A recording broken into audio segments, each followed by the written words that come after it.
Here are some stories that, they're about 4,000 years old, and they are attributed to a writer called Aesop, and they're fables. And a fable is a story that it uses animals to tell us something about people.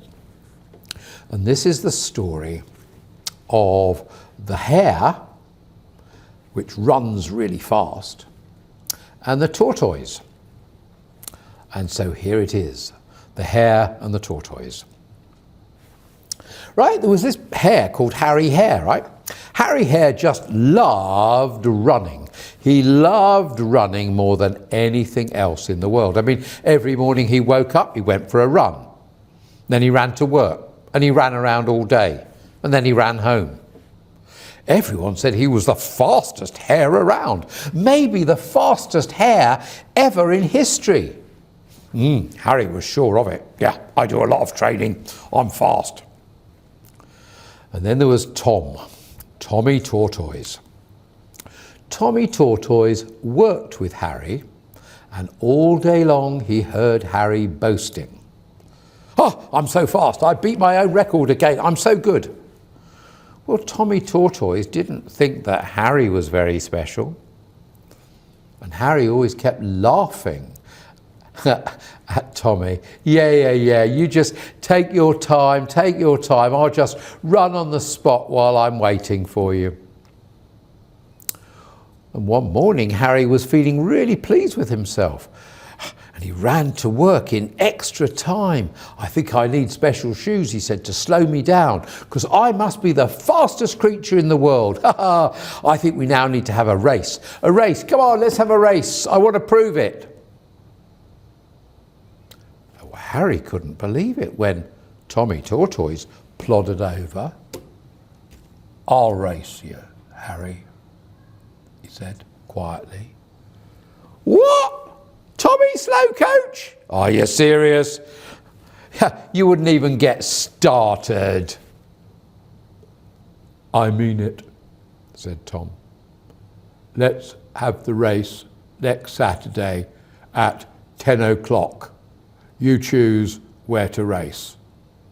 "Well, we'll all have a good laugh anyway, won't we?" said Harry. And for the next few days, the animals, they talked about nothing else. Has Tommy gone crazy? The story was in the newspapers. It was even on television. And there was Harry, training extra hard. He woke up early in the mornings. He went running in the evenings. He knew he would win.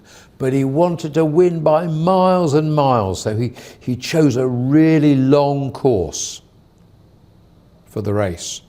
Tommy Tortoise didn't seem to be training at all. He just stayed at home with his friends. He thought there's no point. And his friend said, "Don't you think you should just do a little bit of exercise, maybe just a little?" And then at last, Saturday came, and all of Harry's friends came to watch him at the race, and Tommy's friends were there too, but they didn't look quite so happy. It was a beautiful day. Harry saw some television cameras, did some running specially for them. Tommy just kept talking to his friends. And soon it was time for the race to begin. Harry was already at the starting line, and Tommy slowly, like a tortoise, ambled over. "On your marks, get set, go!" shouted the umpire. And Harry raced off. He disappeared almost at once. And everybody laughed as Tommy just plodded over the line. As soon as he was out of sight, Harry stopped behind a tree to rest. Whew, that was fast. Just going to catch my breath, he said. Actually, that was really fast. I'm a bit tired. Nobody was looking, nobody saw Harry, and he knew he had plenty of time, so he sat down. He knew he could win the race easily, and he just sat under the tree and started to have a nap. Yeah, why not? I'll just have a doze. And he settled down in the shade, and very soon he was fast asleep. Meanwhile, Tommy Tortoise was slowly making his way along the course.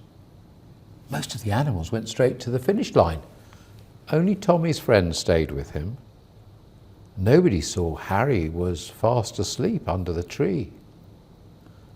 Hours went by and the sun was setting. The air was getting cool. Whoa! Harry woke up with a start. Where am I? Oh, what? Suddenly he remembered. The race. He hadn't meant to sleep so long, but he could still beat Tommy because Tommy was a tortoise. He felt much better as well after his nap. Did a few stretches and then he raced off. He could see the finish line now. There was a huge crowd there waiting. They were cheering. And at that moment, in the distance, he saw a small brown shell shape coming up to the line. Harry felt cold all over. Surely it wasn't Tommy. And he ran faster than ever before. He could get there. And the cheering crowd grew louder and Harry dived across the line. But Tommy Tortoise had won. And he didn't even look out of breath. It's a good story, isn't it? And the moral of the story, please meditate and pause, I guess is, well, sometimes if you're slow and you're steady and you just keep going, you might win the race.